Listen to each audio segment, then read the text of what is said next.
जय हिंद। इसके पिछले वीडियो में हम लोगों ने प्रश्नावली 5A जो कि सांतत्ता अवकलनीयता से संबंधित है उसके 40 प्रश्नों को कर लिया है वीडियोज वाइज। अगर आप नए हैं तो प्लेलिस्ट में आपको अच्छे से मिल जाएगा। अब हम इस प्रश्नावली में इस वीडियो में प्रश्न संख्या 41 को करेंगे। 41 में 4 प्रश्न दिए गए हैं। ये पहला प्रश्न है कॉस, कोसाइन को कॉस कहते हैं, कॉस्केंट को कोसेक कहते हैं, सेकेंड को सेक कहते हैं और कॉटकेंट को कॉट कहते हैं। कह रहा है इन सभी पर विचार कीजिए, सांतत्यता पर विचार कीजिए। अगर आपको ध्यान हो तो हमने पहले ही शुरुआत में ही जब वीडियो शुरुआत हुआ था तभी हमने कास का ग्राफ खींचा था और कास का ग्राफ हमने कहा था कि इस तरीके से कास का ग्राफ बनता है। कास का ग्राफ बनाने के लिए आपको पेन उठाने की जरूरत नहीं पड़ रही है। इसका मतलब जो कास है 90 डिग्री पर अधिकतम होता है, 0 डिग्री पर अधिकतम होता है और 90 डिग्री पे सबसे कम, यानी 90 डिग्री मान इसका क्या हो जाता है 0। कास जीरो पे मान कितना होता है 1। तो इस तरीके से कास का ग्राफ बनता है और कास का ग्राफ कहीं टूटता नहीं, ब्रेक नहीं होता। इसलिए कास ग्राफ से हम देख रहे हैं कि ग्राफ से देखने पर कास प्रत्येक बिंदु पर क्या है, प्रत्येक बिंदु पर सतत है, बिंदु पर सतत है। ये तो हो गया पहला, बिंदु पर सतत है। आप इसको और दूसरे भी तरीके से कर सकते हैं, लेकिन जो हम वीडियो बनाते हैं सबसे बेस्ट तरीका जो होता है उसी को आपके सामने एक्सप्लेन करते हैं। चलिए अब हम कास का ये हो गया, ये पहला वाला आपने देख लिया। अब हम लोग देख लेते हैं दूसरा कोसेक। अब देखिए कोसेक के लिए हम लिख सकते हैं सेकेंड वाले के लिए ऐसे, कोसेक एक्स मान लीजिए। तो कोसेक एक्स को हम लोग लिख सकते हैं 1/sin एक्स। यहां देखिए 1/sin एक्स में साइन नॉट इक्वल टू 0 होना चाहिए। Sine x is not equal to 0, नहीं तो गड़बड़ हो जाएगा। अब साइन एक्स अगर 0 नहीं है तो साइन एक्स प्रत्येक बिंदु पर सतत होगा, बटे के लिए प्रत्येक बिंदु पर सतत होगा।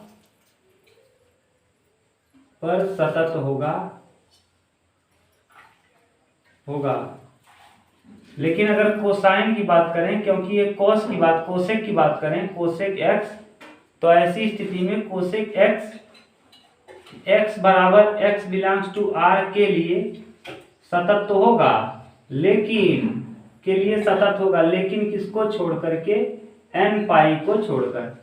एन पाई जहां एन पाई क्या है, एक पूर्ण संख्या है, जहां एन एक पूर्ण संख्या है। एन कैसी संख्या है, पूर्ण संख्या। यानी n का मतलब हो जाएगा, पूर्ण संख्या का मतलब 0 1 2 3 डॉट डॉट डॉट इस तरीके से। यानी n पाई के अतिरिक्त n पाई को छोड़कर, रियल नंबर में n पाई को छोड़कर बाकी सभी मानों के लिए कौन कोसेक क्या होगा, सतत होगा। माने n पाई को छोड़कर बाकी प्रत्येक बिंदु पर कोसेक x फलन जो है वो क्या होगा, सतत होगा। इसका आप दोनों का स्क्रीनशॉट ले लीजिए, फिर हम लोग देखते हैं सेक एक्स।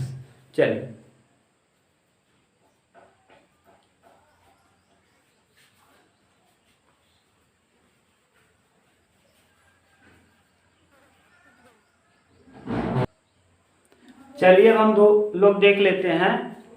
तीसरा number point sec x, point third क्या है, सेक एक्स। सेक एक्स का मतलब होता है 1/cos एक्स, जहां cos x is not equal to 0 होना चाहिए, क्योंकि बटे में है और अगर ये 0 हो गया तो 1/0 मतलब अनंत, तब तो कोई अस्तित्व ही नहीं है। लेकिन अब हम cos एक्स पर कहेंगे तो cos एक्स प्रत्येक फलन पर cos एक्स प्रत्येक बिंदु पर, अभी आपने देखा है, प्रत्येक बिंदु पर सतत होता है, बिंदु पर सतत होता है। लेकिन ये बच्चों बटे में है, सतत होता है, लेकिन ये किस में है, बटे में। तो cos x जो होगा, ये cos x बराबर r के लिए, cos x बराबर r के लिए फलन जो है, देखिए x बराबर r के लिए, तो फलन x बराबर r के लिए देखिए, तो फलन x बिलोंग्स टू r के लिए सतत होगा, लेकिन अगर आपको पता है कि cos जो होता है वो 2n+1 पाई के लिए, ये π/2 के लिए, ये केवल इस बिंदु को अगर छोड़ दिया जाए रियल नंबर में, यानी रियल नंबर में इस बिंदु को छोड़ करके 2n+1 और π/2 को छोड़ दिया जाए तो बाकी सभी मान के लिए क्या होगा, सतत होगा। तो ये हुआ sec x का।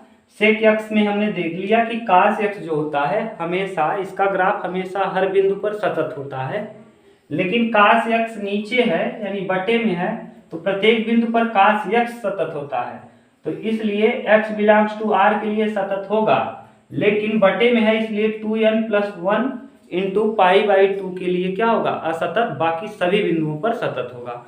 ये आपने कक्षा 11 में पढ़ा होगा, ये 2n+1 π/2 कहाँ से आया है आपने देख लिया होगा, त्रिकोणमिति में, प्रतिलोम त्रिकोणमिति फलन जब पढ़ रहे होंगे उसके पहले इसका उपयोग बताया गया है। चलिए अब हम अगला देख लेते हैं cot x के लिए। चलिए अब हम देखते हैं cot x के लिए। cot x के लिए यानी चौथा वाला 41 का चौथा cot x को हम लोग लिख सकते हैं cos x बटे sin x, और अभी आपने देख लिया कि sin x व cos x दोनों किसी भी बिंदु के लिए सतत होते हैं, किसी भी बिंदु के लिए सतत होते हैं, किसी भी बिंदु के लिए क्या होते हैं, सतत, यानी ये कभी भी असतत नहीं होते हैं। लेकिन अब यहाँ होते हैं cos x बटे sin x, sin और cos दोनों किसी भी बिंदु के लिए सतत होते हैं, लेकिन अगर ध्यान से देखिए तो sin बटे में है, इसका मतलब ये हुआ कि sin x not equal to 0, sin x 0 के बराबर नहीं होना चाहिए। अगर sin x 0 के बराबर नहीं होना चाहिए तो ऐसी स्थिति में अब हम क्या करेंगे, अब हम sin के विषय में कुछ कंडीशन देखेंगे। तो फलन क्या होगा, r के प्रत्येक बिंदु के लिए सतत होगा, फलन r पर सतत होगा, लेकिन वही फिर से कंडीशन, सतत होगा लेकिन कहाँ छोड़ करके, r किसमें छोड़ करके, n पाई में छोड़ करके। n पाई किसके लिए होता है, cot के लिए। ये n पाई को छोड़कर बाकी सभी बिंदुओं के लिए cos क्या होगा, सतत होगा। ये था क्वेश्चन नंबर 41 के चारों पहलू। इन चारों को हमने बहुत डिटेल में, बहुत धीरे धीरे करके समझाया है। इसको देखिए, समझिए और स्क्रीनशॉट ले लीजिए। बार बार इसको देखेंगे तो आपको अच्छे से समझ में आ जाएगा। इसको स्क्रीनशॉट ले लीजिए। फिर हम लोग देखते हैं क्वेश्चन नंबर 42।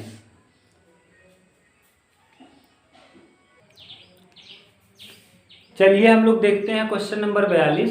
क्वेश्चन नंबर 42 में ध्यान से समझिए, स्टार लगा लीजिए। ये प्रश्न मोस्ट इम्पोर्टेंट है, कई बार पेपर में आया हुआ प्रश्न है।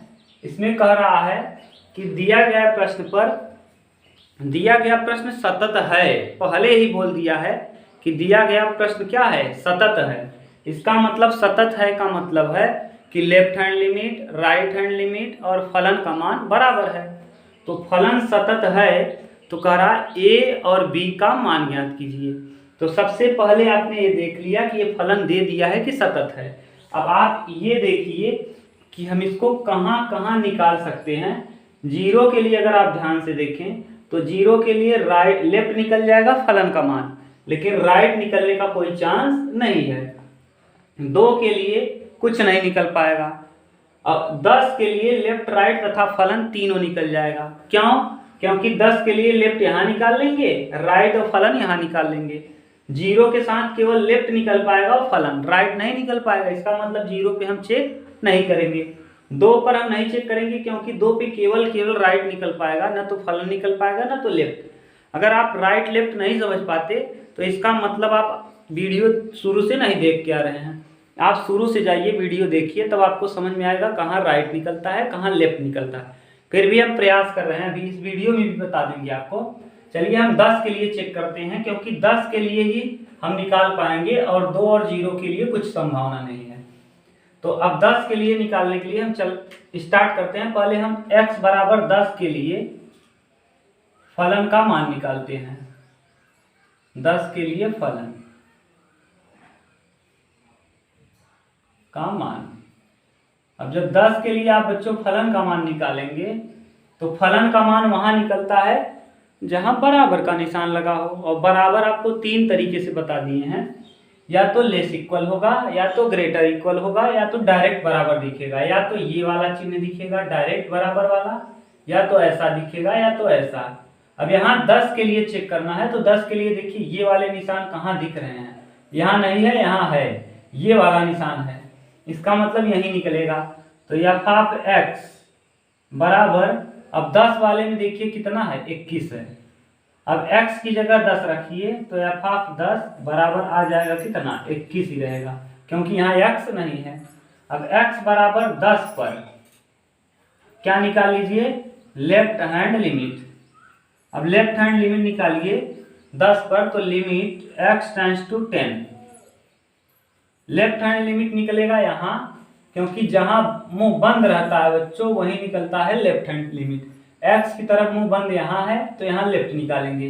लेफ्ट क्या हो जाएगा, ax plus B, ax plus B. अब यहाँ जब निकालेंगे 10 के लिए तो लिमिट भी चेंज करेंगे, तो x बराबर रखेंगे 10 माइनस एच, और 10 बराबर 10 माइनस एच, तो h टेंड्स टू हो जाएगा 0। ये लिमिट कन्वर्ट हो गया h के टर्म में, क्योंकि फलन को आपने h में बदला है तो लिमिट को भी h में बदलना पड़ेगा। अब लिमिट h में चेंज हुआ तो एक किस तरीके से हो गया, लिमिट h टेंड्स टू 0, और ax की जगह 10 माइनस एच और प्लस बी। अब h की जगह 0 रख दीजिए तो आ जाएगा क्या, 10a प्लस बी। ये आ गया लेफ्ट हैंड लिमिट। अब लेफ्ट के बाद आप राइट निकाल लीजिए, तो x बराबर 10 पर राइट हैंड लिमिट। अब राइट हैंड लिमिट देखिए कहाँ निकलेगा, राइट जहां x की तरफ मुंह क्या हो, खुला हो, तो x की तरफ मुंह यहाँ खुला है 10 के लिए, तो यहाँ निकालेंगे लिमिट x टेंड्स टू 10 के लिए राइट निकलेगा 21। अब यहाँ निकालने का चांस नहीं है, आप जो भी रखेंगे x की जगह पे 10 प्लस h रखेंगे, तो यहाँ 10 बराबर 10 प्लस h, तो h टेंड्स टू हो जाएगा 0। और जैसे ही h टेंड्स टू 0 होगा, यहाँ 21 है तो 21 ही रहेगा, लिमिट h टेंड्स टू 0। अब रखने का चांस नहीं है, 10 प्लस h रखते x की जगह, x है नहीं तो 21, यानी उत्तर आ जाएगा 21। अब left hand limit, right hand limit और फलन तीनों बराबर होगा, क्योंकि दिया है, प्रश्न में दिया है कि फलन सतत है। इसका मतलब LHL, RHL और फलन एफ ऑफ एक्स तीनों क्या होगा, बराबर। रख दीजिए बराबर। यहाँ कितना लेफ्ट हैंड लिमिट है, कितना लेफ्ट हैंड लिमिट है 10a plus B, 10a plus B. Right कितना है 21, फलन कितना है 21, यानी मिला के आ जाएगा 10a प्लस बी बराबर 21। ये हो गया रिलेशन किस में, x a और b में रिलेशन। इतना उतारिए, फिर हमें आगे देखते हैं। चलिए, ये हो गया इक्वेशन नंबर फर्स्ट, पहला समीकरण हो गया। अब इतना आप उतार लिए होंगे। अब हम लोग दूसरा समीकरण करते हैं। इस जगह पे 2 है, यहाँ 0 के स्थान पे 2 है, प्रश्न में आप देख लीजिएगा, यहाँ 2 है। अब पहला समीकरण आप लिख दीजिए वहां ऊपर, इस जगह पे पहला समीकरण कितना आ गया है, हल करने पे पहला समीकरण आ गया है 10a प्लस बी बराबर 21, यानी 10a प्लस बी बराबर 21। ये समीकरण नंबर फर्स्ट है। अब देखिए हम 2 के लिए हल कर लेंगे। 2 के लिए लेफ्ट और फलन यहाँ निकल जाएगा, राइट यहाँ निकल जाएगा। तो 2 के लिए निकालिए, बस अब हम लोग बराबर कर देंगे, दोनों उत्तर आ जाएगा। तो 10 के लिए आपने निकाल लिया, अब 2 के लिए निकाल लीजिए।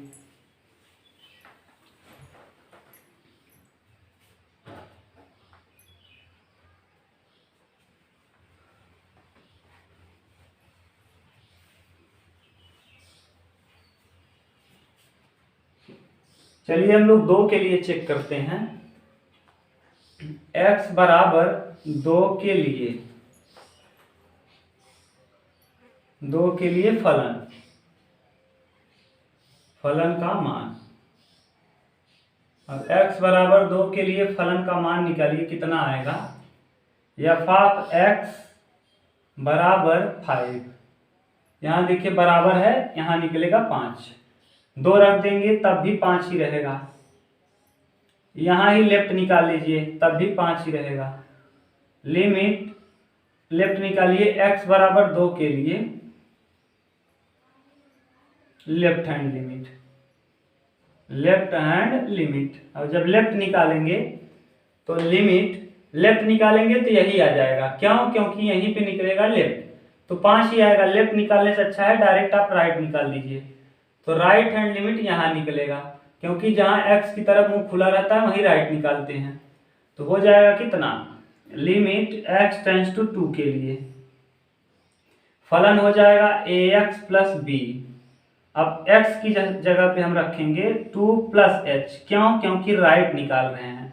2 प्लस एच, तो यहाँ 2 बराबर 2 प्लस एच, तो h टेंड्स टू हो जाएगा कितना, 0। ये आ गया h के समीकरण। अब हम यहाँ रख देते हैं, तो इसको हल करेंगे तो लिमिट h टेंड्स टू 0, यहाँ a x की जगह हो जाएगा 2 प्लस एच और प्लस b।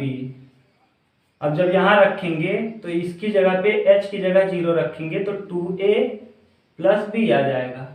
और आपको बताया है कि दिया गया फलन सतत है, इसका मतलब राइट हैंड लिमिट और फलन f ऑफ 2 आपस में क्या होगा, बराबर। लेफ्ट भी बराबर होगा, लेफ्ट भी उतना ही आएगा। राइट का मान कितना आया है, 2a प्लस b, और फलन कितना आया है, 5। ये 5 है। ये समीकरण नंबर हो गया 2। समीकरण 1 और 2 को हल कर लीजिए। तो समीकरण 1 व 2 को हल करने पर तो यहाँ आ जाएगा 2a प्लस b बराबर कितना, 5। जब इसको घटाएंगे तो यहाँ माइनस, यहाँ माइनस, यहाँ माइनस, b से b कटेगा, 10 में से 2 जाएगा 8a बराबर 15, 11 में से 5 जाएगा 6, और 2 में से 1 जाएगा, 2 में से 1 जाएगा 1, यानी 2 उधार दिया 1, 16, 8 दूना 16, 21 में से 5 घटाएंगे 16, a बराबर आ जाएगा 2, यानी a का मान 2 आ गया। यही पूछा है, a का मान आ गया कितना, 2। b निकाल लीजिए, b यहाँ रख दीजिए समीकरण में, इस समीकरण में मान रख दीजिए। तो 2a माने 2 प्लस b बराबर 5, 2 दूना 4 प्लस b बराबर 5। अब b बराबर आ जाएगा 5 माइनस 4, और b का मान आ जाएगा 1। ये है प्रश्न का क्या उत्तर। चलिए हम लोग देख लेंगे अब इसके बाद नेक्स्ट प्रश्न 43 नंबर। तब तक इसका स्क्रीनशॉट ले लीजिए, तो हम 43 देखते हैं।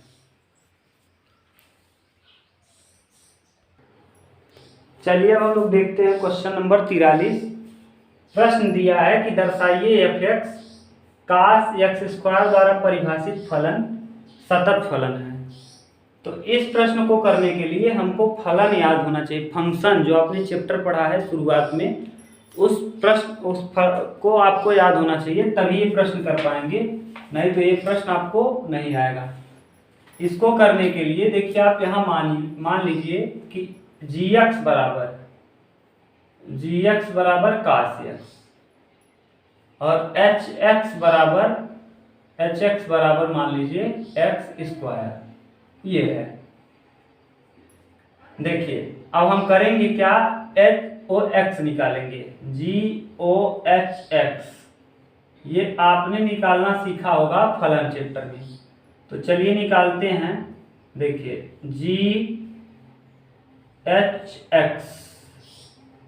HX का मान आपको पता है कितना है, x², तो gx², ये आ गया। HX का मान ध्यान से देखिए, HX की जगह x², जी लगा था जी एक्स स्क्वायर। जहाँ एक्स है बच्चों जी की जगह, वहाँ क्या रखना है एक्स स्क्वायर।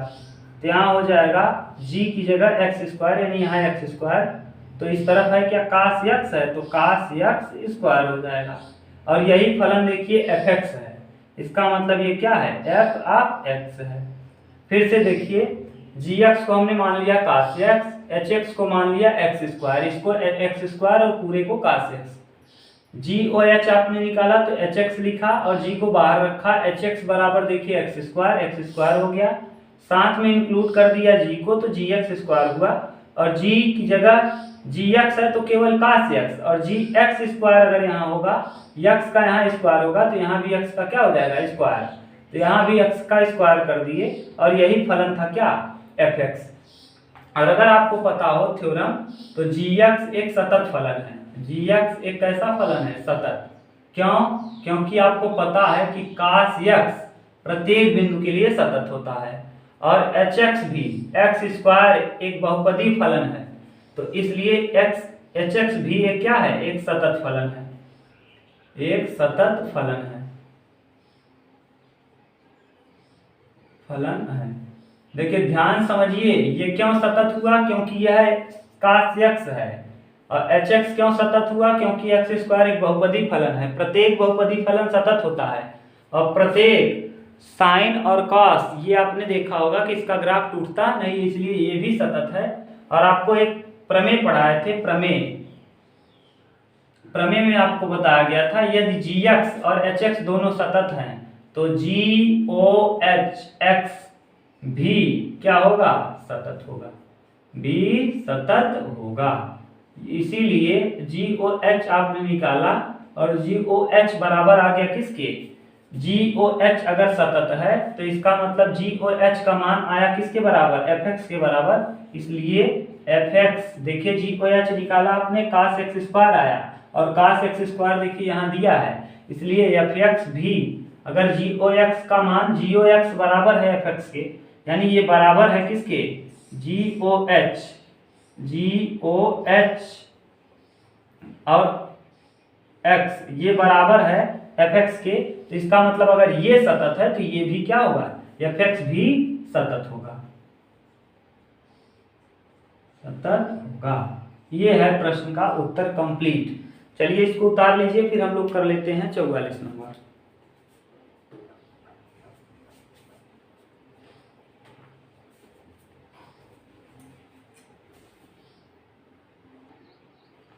चलिए अब हम लोग देखते हैं क्वेश्चन नंबर 44। क्वेश्चन नंबर 44 भी बिल्कुल सेम वही कह रहा है कि दर्शाइए कि फलन एफ एक्स सतत फलन है। जैसे अभी इसके पहले आपने किया, भाषा वही पूरा लिखा गया है, हमने छोटा लिख दिया है। तो चलिए इसमें भी हम क्या करते हैं, इसमें भी हम अपने मन से मान लेते हैं जी एक्स और जी एक्स बराबर इस बार हम लोग क्या मान लेते हैं मॉड एक्स, और एच एक्स बराबर हम लोग मान लेते हैं कॉस एक्स। ये अब निकालिए जी ओ एच और क्या एक्स, और जब जी ओ एच एक्स निकालेंगे तो जी को बाहर करिए और ब्रैकेट में लिखिए एच एक्स, और एच एक्स का वैल्यू आपको पता है एच एक्स का मान पता है कॉस एक्स, यानी जी कॉस एक्स। और अगर ध्यान से देखिए तो जी एक्स को मॉड में लिखा जाता है, जो फलन है उसको मॉड में, तो यानी इसको हम लिख देंगे किस में मॉड में कॉस एक्स, और ये कॉस एक्स देखिए यही आ गया फलन ही, यानी ये है क्या एफ एक्स है एफ एक्स। अब फिर से इसका मतलब एफ एक्स बराबर हो गया किसके, आपने हल किया है जी ओ एच एक्स को और ये बराबर आ गया है एफ एक्स के, इसका मतलब एफ एक्स बराबर है जी ओ एच के। और अब हम कह सकते हैं जी एक्स एक सतत फलन है और एच एक्स भी एक सतत फलन है, यानी जी एक्स क्या है सतत है, सतत फलन है, बिल्कुल वही प्रोसेस है फलन है। और एच एक्स भी सतत फलन है। अब सतत कैसे है, काश आप जानते हैं कि काश हमेशा सतत फलन होता है क्योंकि इसका ग्राफ कभी टूटता नहीं है। और मॉड एक्स में कुछ भी रखिए मॉड में और केवल एक्स हो तो हर बिंदु के लिए सतत होता है, आपको प्रूव किया गया है। यानी gx और hx दोनों सतत है। इसका मतलब ये होगा प्रमेय के अनुसार GOH x भी सतत होगा। और अगर GOH भी सतत होगा तो GOH को आप क्या लिखे हैं, GOH को आपने लिखा है fx, इसलिए fx भी सतत फलन होगा। ये है प्रश्न का उत्तर। ये इसको उतार लीजिए। फिर हम लोग करते हैं नेक्स्ट प्रश्न, क्वेश्चन नंबर 45।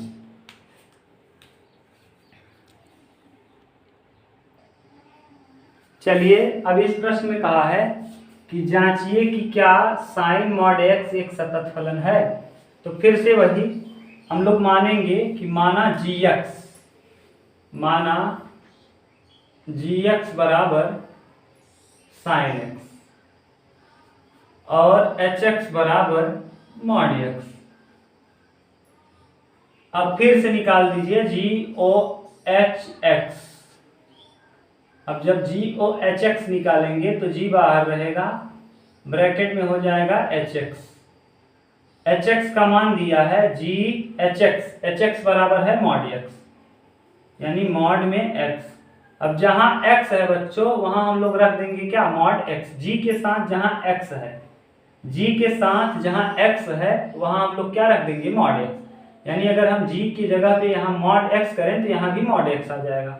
यहाँ आ जाएगा साइन, जहां x है वहां मॉड x। और अगर ध्यान से देखिए तो ये कुछ नहीं बल्कि दिया गया फलन है, यानी f(x) है। ये हो जाएगा क्या, f(x)। और f(x) कब आया, जब आपने GOH को हल किया है, GOHx को। इसका मतलब फिर से वही कंडीशन, gx एक सतत फलन है। क्यों सतत है, क्योंकि आपको पता है कि साइन एक सतत फलन होता है, सतत फलन है।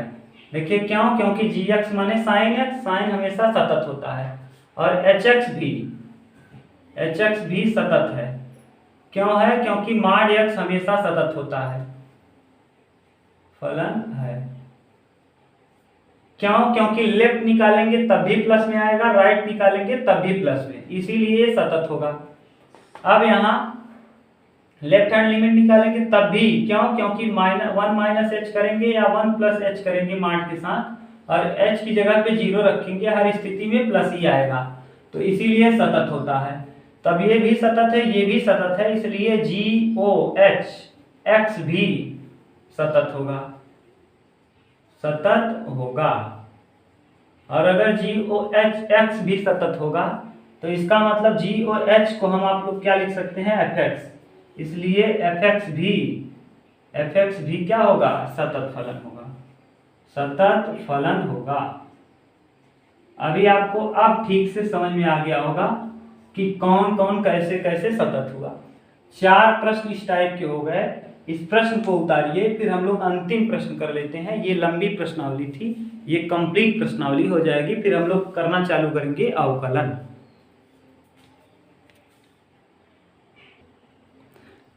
चलिए हम लोग अब अंतिम प्रश्न कर लेते हैं इस प्रश्नावली का, 46 नंबर। 46 नंबर में आप कॉन्सेप्ट लगेगा, इस कॉन्सेप्ट को आप सीखिए।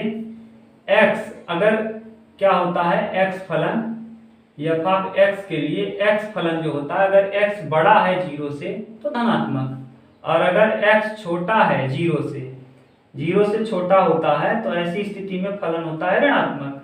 लेकिन अगर x बराबर का निशान लगा है तब भी यही लगता है, बराबर में अगर 0 के बराबर है तब भी यही। तो इसका मतलब एक कंडीशन ये हो जाएगा, और दूसरा कंडीशन f(x) बराबर इंटीग्रेशन, ये इंटीग्रेशन कर रहे हैं छोटे मझले ब्रैकेट का निशान, ये x है तो इसको हम लोग लिखेंगे x + 1। कब लिखेंगे, जब x का मान 1 के बराबर या 1 से बड़ा होगा तभी प्लस में आएगा। क्यों, क्योंकि 1 रखेंगे तो 1 और 1 2 हो जाएगा, और 1 से ज्यादा रखेंगे तब भी। लेकिन जैसे ही 1 से कम रखेंगे, 1 से कम मतलब 0, तो यानी 0 के लिए भी ये प्लस आएगा। लेकिन इसके अलावा आप जो भी मान रखेंगे 0 के अतिरिक्त, ये हर मान के लिए क्या हो जाएगा, ऋणात्मक। मानिए ये कहाँ कहाँ धनात्मक होगा, यानी -1 के लिए, -1 अगर रख देंगे तो -1 से बड़ा होगा, -1 से बड़ा माने 0, 0 + 1, -1 से बड़ा मतलब 0, 0 + 1 1 ही आएगा। -1 रखेंगे तब भी 0 माने धनात्मक, रख के देख लीजिए। इसमें कहने का सेंस है -1 से बड़ा यानी 0, 1, 2, 3 ये वाले मान रखेंगे तो ये धनात्मक आएगा। लेकिन अगर -1 से छोटे मान रखेंगे, जैसे -2, -3, -4 यहाँ रखेंगे x + 1 में, तो ये हो जाएगा -2 रखिए, -2 + 1 माइनस हो जाएगा, तो इसीलिए यहाँ क्या लगा देंगे हम माइनस। ठीक, ये हो जाएगा कंडीशन। अब इसको बनाते हैं, इस कंप्लीट को, यानी f(x) को हम ऐसे बनाते हैं। तो जब इसको बनाओगे तो 4 संभावनाएं बनेंगी, x, x > किसके लिए, 0 के लिए, -x जब, लेकिन अब दोनों को मिक्स करके बनाइए, दोनों के मिक्स करके बनाएंगे तो क्या हो जाएगा, ध्यान से देखिए। ये वाला 0 और 1 को लेंगे जब, तो 0 और 1 को लेके -1 के लिए देखेंगे, तो ये माइनस अगर देखेंगे तो -x, -2x -1, तो माने -2x -1 तब होगा जब यह फलन किसके क्या होगा, -1 या 0 के बराबर होगा। ऐसी स्थिति में अब हम लोग आगे देखते हैं। चलिए देखिए हम इसको कैसे लिखते हैं। यहाँ मान लीजिए कोई बिंदु है, ये ऐसे इस तरीके से है कोई ग्राफ, यहाँ 0 मान लीजिए, यहाँ -1 मान लीजिए।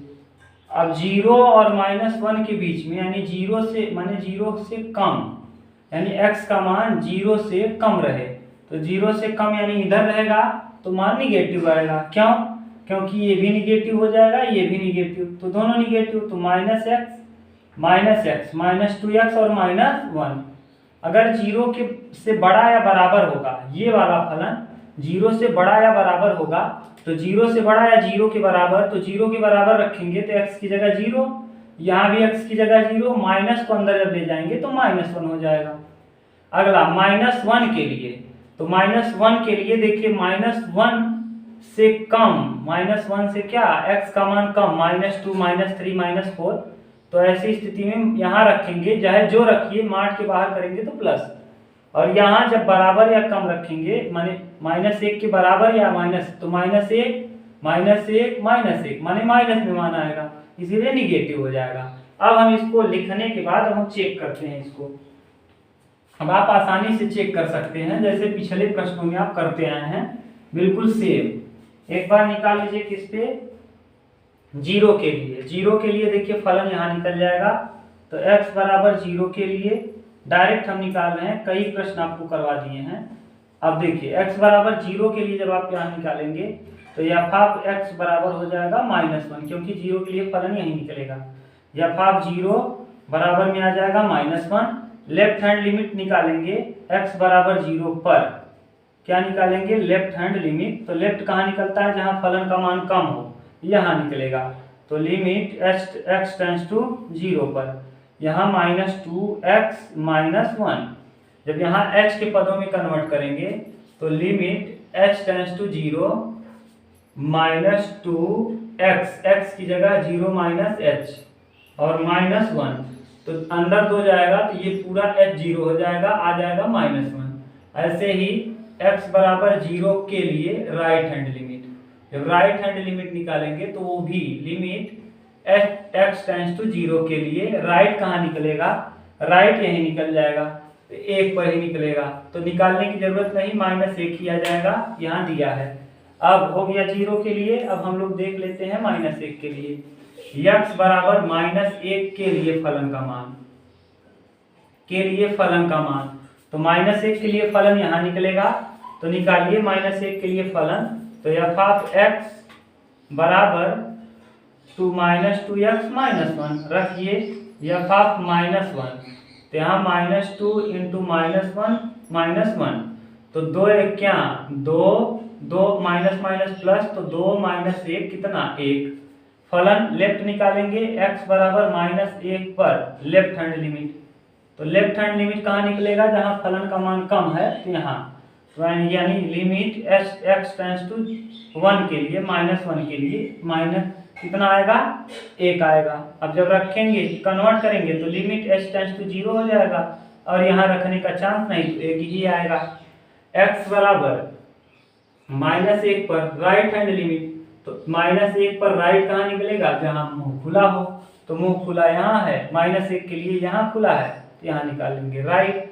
-1 के लिए तो यहाँ आ जाएगा लिमिट x टेंड्स टू -1 पर -2x -1। अब रखेंगे जब तो limit h tends to 0, x की जगह पे -2 -1 प्लस h पुट करेंगे क्योंकि राइट में प्लस h, -2 1 क्या 2 + 2 हो जाएगा और h की जगह 0 -1 कितना आ जाएगा 1। यहाँ देखिए 1 के लिए फलन का मान, left hand limit, right hand limit तीनों बराबर है। Left hand limit, right hand limit और फलन का मान ये तीनों बराबर हैं। 1 के लिए इसलिए 1 पर सतत है और 0 के लिए भी -1 और -1, इसका मतलब 0 के लिए भी सतत है। तो दिया गया फलन जो है ये क्या है, सतत फलन है। चलिए अब आपका ये चैप्टर हुआ फिनिश। अगर आप चैनल को पे नए हैं तो चैनल को सब्सक्राइब कर लीजिए। फिर हम लोग अगले वीडियो में पढ़ना चालू करेंगे अवकलन, और अवकलन को पहले हम बेसिक पढ़ाएंगे, फिर अवकलन में जो भी महत्वपूर्ण परिभाषाएं हैं, जो भी थियरी है सब देख लेंगे, फिर अवकलन के विषय में कंप्लीट जानकारी रख लेंगे। थैंक यू, मिलते हैं नेक्स्ट वीडियो में।